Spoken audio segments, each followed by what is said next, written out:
are good at the community. He hasn't done. He's faced his lots of times. Maybe he's spoken to the president. What's also the president?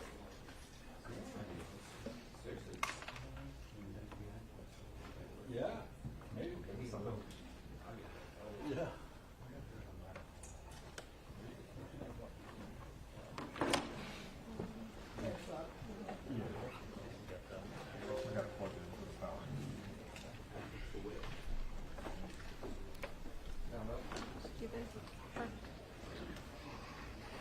Good afternoon. I'm Ron DeSantis. We, Admiral Mays and I were, as well as some of the other officers, just came back from Naval Air Station Pensacola. Got it. The three service members who were killed, their caskets were loaded up on the plane and are off to now Dover, Delaware. So you had Ensign Watson. A lot of his family were there. It was very tough for them. I mean, this is a guy who was really had a bright future in front of him. It was just really, really, tragic to see. And obviously, the family, it's very, very difficult, as you'd imagine. But I think that it's become clear now that, the people that wear these uniforms and go through, you do that because you may be called upon to do something for others at some point. And I think we now know that his actions, even though he had been mortally wounded, he was more concerned about helping others. And so he saved lives and helped with the response. And I was able to speak with some of the Navy folks, and I think that they are working on recognizing those actions posthumously, which I think is appropriate. We also got a briefing from the FBI and from the other agencies. They obviously are pursuing a lot of different leads, and I think that that's something that in the state of Florida we're obviously going to be helping any way we can. I've just spoken with a lot of folks throughout, Florida about. I think there's a frustration with this. I mean, you have foreign military personnel coming to our base. They should not be doing that if they hate our country. And I know that I talked with Secretary Esper on Friday. They're doing a big review about how all this stuff is done in terms of the vetting.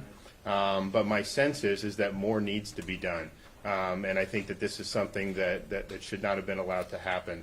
So we're here in the state. We're going to continue to offer support. I was able to speak with the president again about it last night, and spoke with Congressman Gates today. So we're here to do what we can. After this, I will be going with the First Lady to the hospital. We're going to meet with some of the folks who were injured during the altercation. With that, I'm going to introduce Admiral Mays, who's the Navy Southeast Region Commander. Thank you, Governor. I'd like to read a statement. I am Navy Rear Admiral Gary Mays, Commander of Navy Region Southeast. I just came from the funeral procession, and the remains of our 3 fallen shipmates are currently on their way to Dover Air Force Base in Delaware. Friday's senseless act, violence took these young men from us, physically wounding 8 others and the hearts of countless more. On behalf of the entire Navy, I extend my sincere and deepest sympathies to the families of the sailors whose lives were taken during this heinous act. In painful times like these, we also see the true strength and character of our interagency partnership. Naval security forces responded to the scene immediately, and within minutes, the Escambia County first responders arrived, and they worked together seamlessly. In the crisis, just as they trained. This team honed skills, and they hoped they would never have to use, but when called upon, they responded with such expertise and determination that they most certainly saved the lives of many others. The whole community response continues, and the Navy will continue to work closely with local, county, state, and federal enforcement in support of the FBI's investigation into this tragic incident. For the Navy, our primary focus remains on taking care of the families and friends of the victims, as well as ensuring the service members, civilians, and families of NAS Pensacola receive the support that they need. The Navy chaplains are available for pastoral care. An Emergency Family Assistance Center has been established at the Fleet and Family Service Center, and the additional counselors are available to help the team already here in Pensacola. I urge anyone who feels they need a little extra support to reach out and get the help they need to process this event and rebuild and strengthen your personal resiliency. Asking for help is a sign of strength, and we are strongest as a team. The installation is currently open only to mission essential personnel, and as it shifts back to routine access tomorrow morning, know that the security forces are doing what needs to be done to make NAS Pensacola and bases and installations around the world as safe as possible. We will continue to work with our partners in law enforcement to investigate, review, and guard against future vulnerabilities, and to safeguard the security of our service members and their families. Their safety is paramount. The citizens of Pensacola have been incredibly generous with their thoughts and prayers, which are foundational and continue to make the huge difference during the process of healing and recovery. On behalf of Navy leadership, I would again like to thank the hard work and dedication of everyone here and the entire community.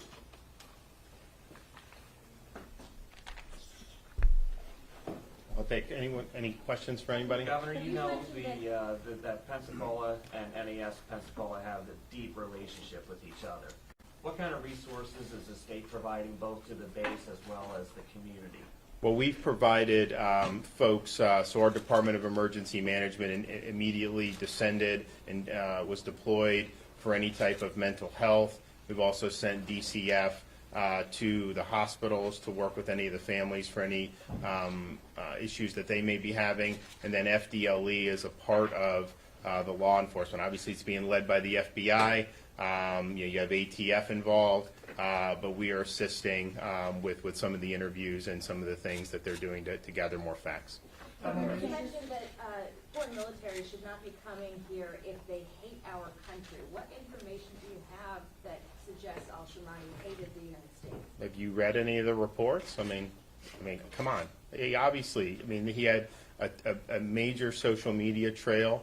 This guy was somebody who, just had a deep-seated hatred for the United States, and that was pretty clear from that.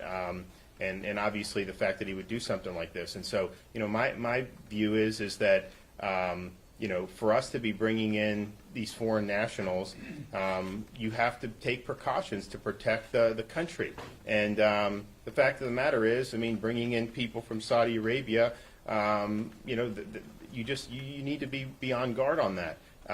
It's not like we're dealing with, the bottom line is, I think it's going to be reviewed by the Secretary of Defense. I spoke with them. The President said they're reviewing it. But I think that this is something to have this individual be able to take out 3 of our sailors, to me, that's unacceptable. And I think it could have been prevented with better vetting. Are there different security procedures as foreign nationals come on and off the base, as opposed to U.S. sailors that are there? Well, I think I can let Admiral Mays, but I think basically they get an ID card, and I think they'd be able to ingress and egress similar to an active duty member.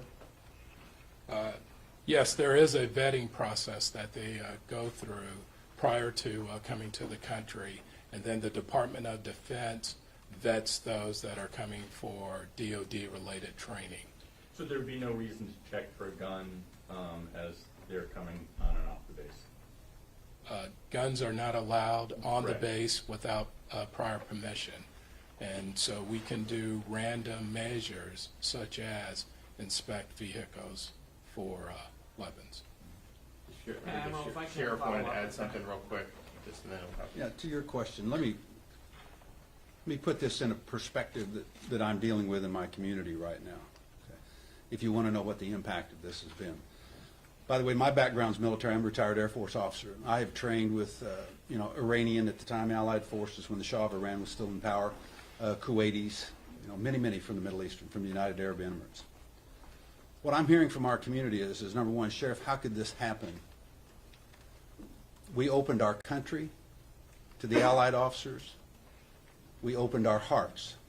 Many of the folks that surround our military base, for those of you that don't know, they do sponsorships where they sponsor officers into their homes to do a cultural exchange.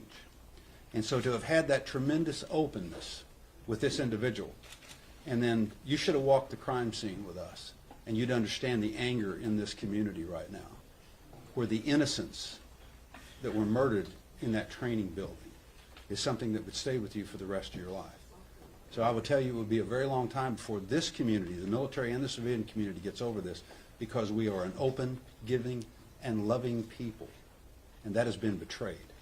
Was the shooter Do you hosted by have a any family? information at this point that the shooter was part of a larger network or was radicalized by some ideology? I can't speak to that issue. I've not received a briefing from the FBI. Sheriff, was the shooter hosted by a family? Do you know? Are you aware?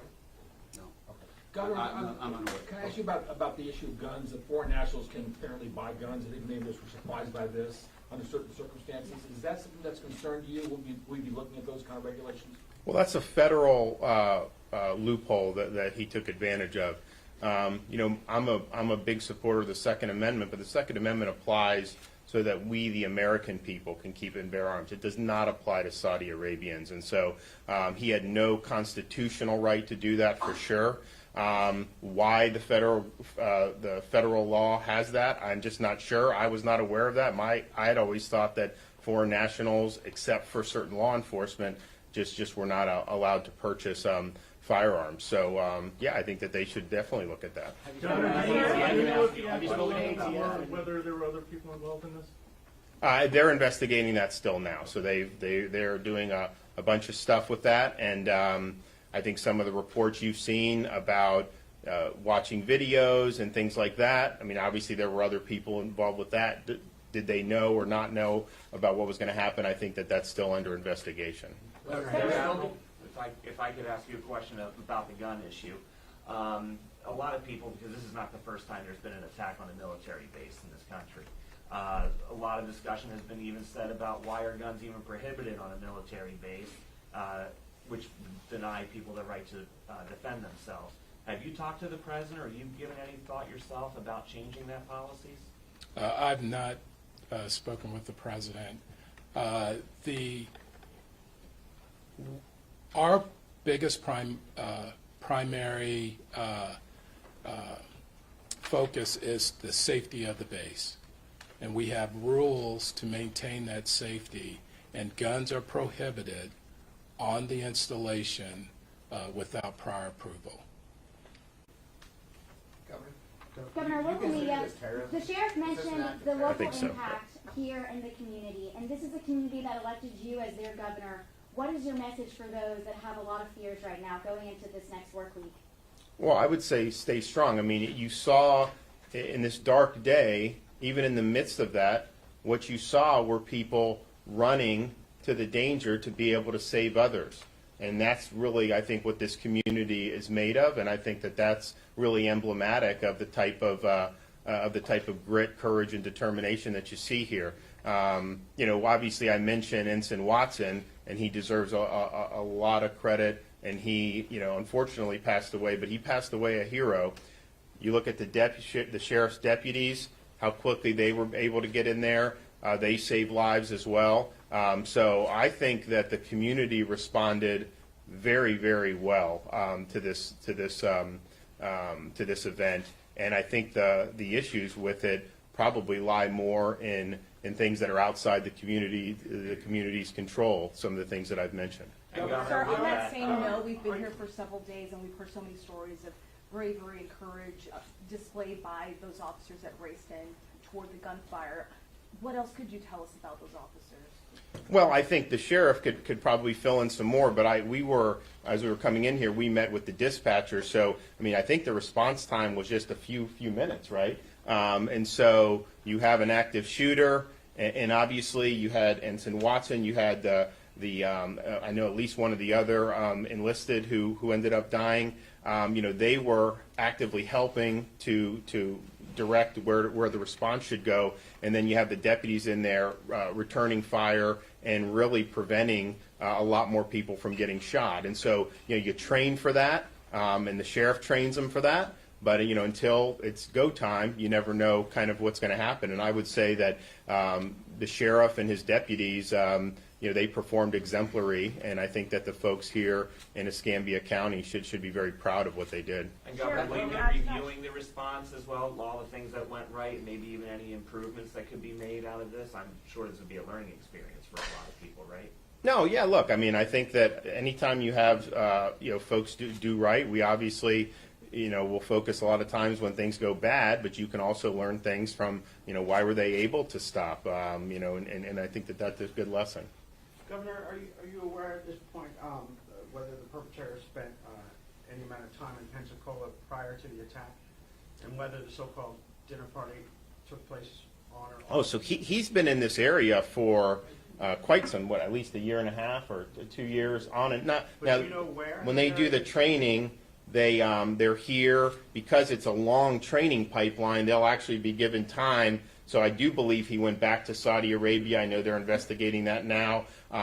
He recently had been in New York and some of these other places. So, but yeah, no, he was stationed here. So this is where he was. Can we have one more question for the governor? One more question? Governor, what's one of the questions you haven't gotten an answer to yet that you want answered? I think it's who else would have had knowledge, who else was involved, but then also what vetting takes place, not just on our end, which I think is important, but what type of vetting is done by the Saudi military and the Saudi government to try to ferret out people who may end up, having this type of worldview. So I know Esper is doing stuff with DOD, and I think they need to do that very quickly. Saudi Arabia has, as you know, pledged cooperation. You can ask some of the other folks with the agencies whether they've actually received any yet. I don't know. But my view would be, trust but verify. If they say they're going to cooperate, make sure they do cooperate and don't just take lip service and think that's enough. Because this is this is a really big deal, and we can't control every little thing that happens. But when you have somebody that comes from a foreign military that we're training on one of our bases, this iconic base right here, that all these aviators who get their wings have come through here at one time or another. The Blue Angels are here, and you do something like this, we're going to get the answers, and there's going to be accountability, and I'm going to do whatever I can as governor to make sure that happens. Thanks, everybody. Thank you, everyone. Governor, have you speaking to the ATF yet? I did. You have? Are you satisfied with their explanation? I'm not satisfied.